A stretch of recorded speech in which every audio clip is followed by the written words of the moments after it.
الحمد لله نحمده ونستعينه ونستغفره ونتوب إليه ونعوذ بالله من شرور أنفسنا ومن سيئات أعمالنا من يهده الله فهو المهتد ومن يضلل فلن تجد له وليا مرشدا أشهد أن لا إله إلا الله وحده لا شريك له وأشهد أن محمدا عبده ورسوله سيد الجن والبشر اللهم صل وسلم على سيدنا محمد وعلى آله وصحبه وبارك وسلم أما بعد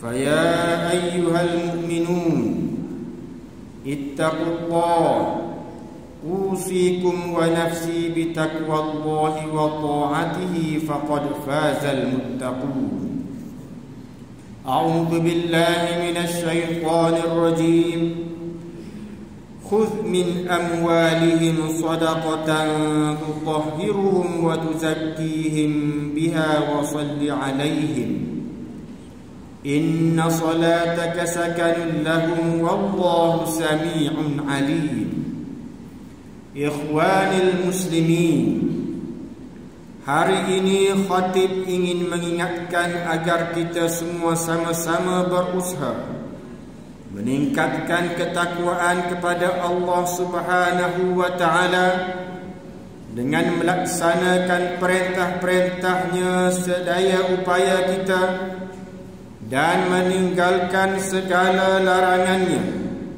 Semoga kita semua akan berjaya meraih sebaik-baik ganjaran di dunia dan di akhirat nanti. Ikhwanil muslimin, harta merupakan nikmat yang dikurniakan Allah Subhanahu wa ta'ala kepada manusia. Manusia menggunakan harta untuk mencapai suatu taraf hidup yang selesa di dunia ini. Kerana itu, sebagai seorang hamba Allah, seharusnya kita sentiasa bersyukur kehadrat Allah atas segala nikmat dan kekayaan yang dianugerahkan kepada kita. Bagaimana kita hendak tunjuk tanda syukur itu? Salah satunya ialah dengan melaksanakan kewajipan berzakat yang merupakan rukun Islam ketiga. Perintah Allah Subhanahu wa ta'ala di dalam surah At-Taubah ayat yang ke-103, sebagaimana khatib bacakan awal khutbah ini tadi, yang bermaksud ambillah sebahagian dari harta mereka menjadi sedekah, yakni zakat, supaya dengannya engkau membersihkan mereka, yakni dari dosa, dan mensucikan mereka, yakni dari akhlak yang buruk. Dan doakanlah untuk mereka, kerana sesungguhnya doamu itu menjadi ketenteraman bagi mereka. Dan ingatlah, Allah Maha mendengar lagi Maha mengetahui. Selain menjadi rukun Islam atau kefarduan kepada Allah Subhanahu wa ta'ala, zakat juga sebenarnya adalah elemen untuk mensucikan harta dan diri kita daripada sifat-sifat tidak baik. Zakat yang juga dipanggil sedekah wajib dalam Islam menjadi tanggungjawab orang yang berharta di kalangan kita terhadap orang miskin, bagi memastikan kestabilan sosial terjamin. Ikhwanil muslimin, setiap harta yang kita perolehi dalam hidup adalah nikmat dan pinjaman daripada Allah Subhanahu wa ta'ala. Namun di dalam harta yang diperolehi itu terdapat hak yang perlu kita berikan semula untuk manfaat orang lain dalam bentuk zakat apabila cukup haul, yakni tempoh masa setahun, dan nisabnya jumlah yang ditetapkan. Keindahan dan kebaikan daripada amalan zakat ini telah banyak membantu meringankan saudara se-Islam kita yang susah, yang miskin, dan mereka yang memerlukan bantuan pada setiap masa. Sebagaimana dijelaskan oleh ayat Al-Quran sebentar tadi, melalui ibadat zakat, seseorang Muslim akan dapat membersihkan jiwa dan dosa dirinya. Malah amalan berzakat juga boleh melatih diri seseorang Muslim untuk bersifat pemurah dan menjauhi sifat-sifat madhmumah seperti bakhil dan kedekut. Berdasarkan pengalaman ramai pembayar zakat di Mai, pendapatan dan rezeki yang diperolehi mereka selepas menunaikan ibadah zakat adalah semakin berkembang dan berganda berbanding sebelumnya. Tepatlah jaminan baginda Nabi sallallahu alaihi wasallam dalam sebuah hadis, "Ma naqasat shadaqatun min mal," rawahu Muslim. Maksudnya, zakat itu tidak mengurangi sedikit harta pun. Ikhwanil muslimin, walaupun kesedaran mengenai ibadat zakat telah banyak dibincangkan dan disebar tularkan melalui media sosial, namun realitinya masih terdapat ramai lagi dalam kalangan masyarakat kita yang berkewajipan untuk menunaikan zakat tetapi belum melaksanakannya. Bagi mereka yang enggan mengeluarkan zakat kerana sifat bakhil dan kedekut, sedangkan mereka mengetahui kewajipannya, maka mereka akan tergolong dalam kalangan orang yang fasik dan berdosa, serta bakal mendapat azab seksa di akhirat kelak. Firman Allah Subhanahu wa taala di dalam surah At-Taubah ayat yang ke-34 dan 35, "Walladzina yaknizuna adh-dhahaba wal-fiddah wa la yunfiqunaha fi sabilillah fabashshirhum bi'adzabin alim. Yawma yuhma 'alayha fi nari jahannam fatukwa biha jibahuhum wa junubuhum wa zuhuruhum. Hadha ma kanaztum li anfusikum fadhuqu ma kuntum taknizun." Artinya, dan ingatlah orang-orang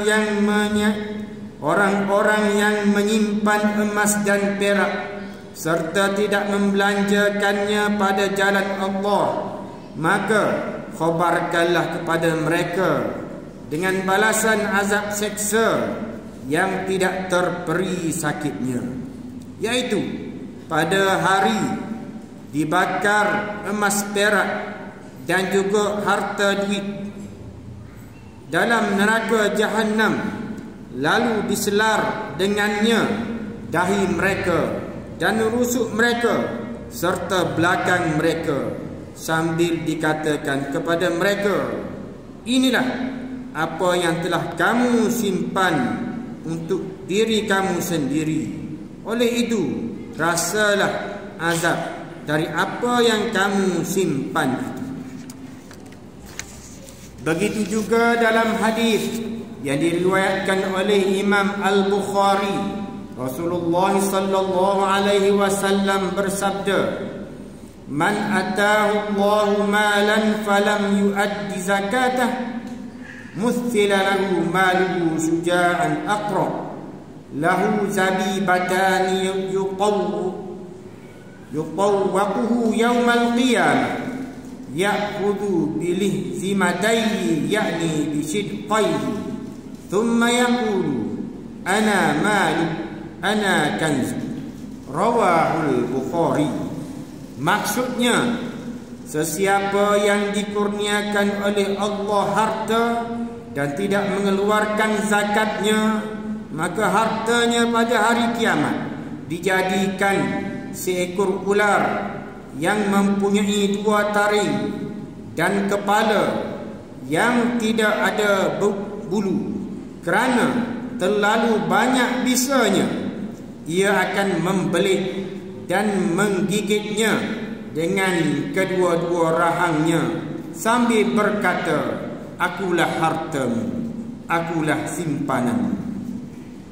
Oleh yang demikian, wajiblah bagi mereka yang cukup haul, yakni tempoh setahun simpanan hartanya dan melebihi nisab, iaitu qadar paras minimum simpanan hartanya daripada harta-harta yang dimilikinya atau diperolehinya, menunaikan kewajipan membayar zakat kepada badan atau institusi yang diiktiraf, iaitu Majlis Agama Islam dan Adat Istiadat Melayu Kelantan. Untuk apa? Untuk mensucikan harta yang ada pada kita, memperoleh keberkatan hidup di dunia, dan mudah-mudahan terselamat daripada seksa yang dijanjikan Allah di akhirat nanti.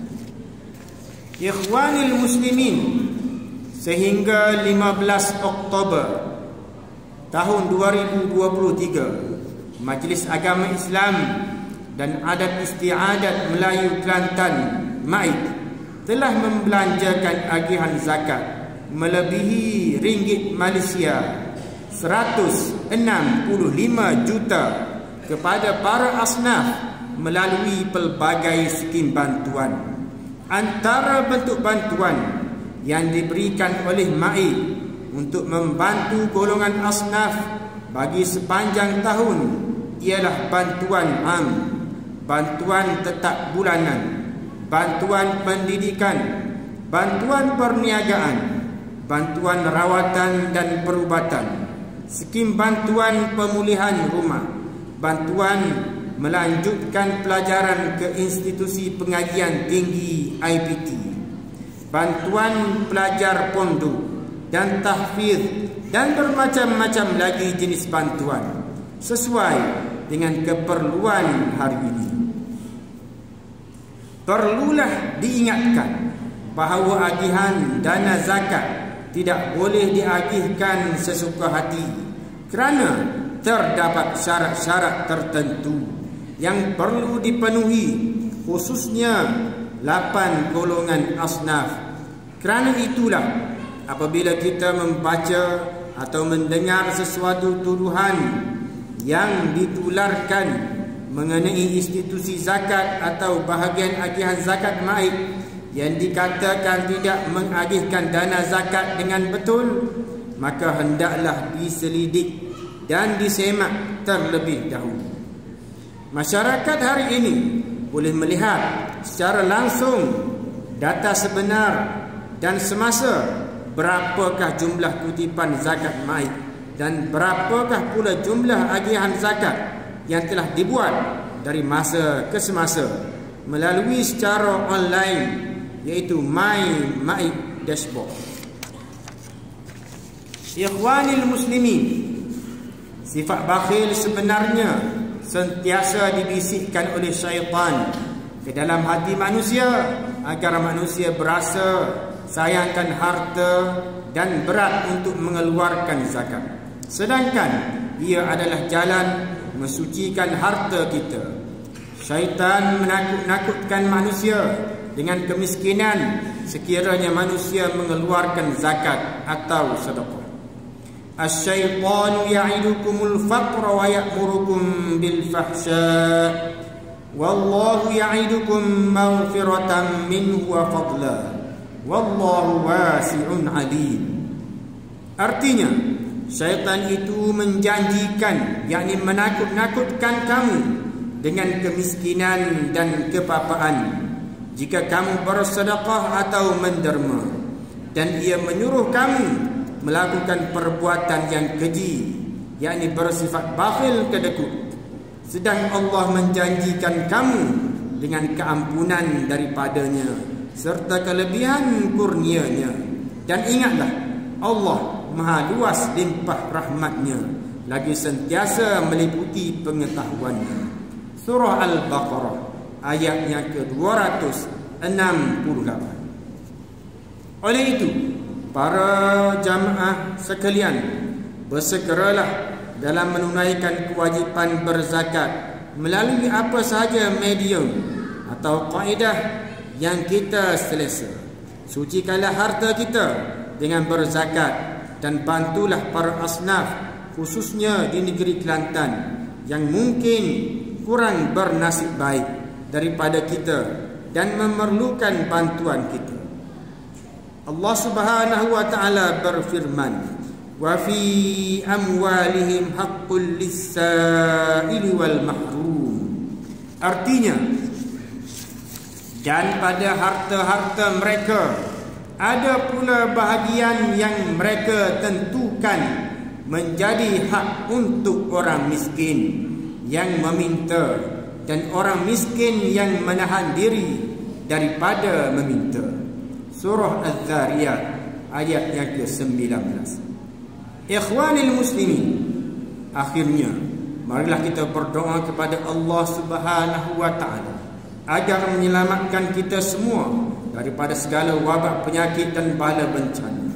Perbanyakkanlah melakukan amal soleh dan menghindari segala perkara yang membawa kemurkaan Allah Subhanahu wa taala.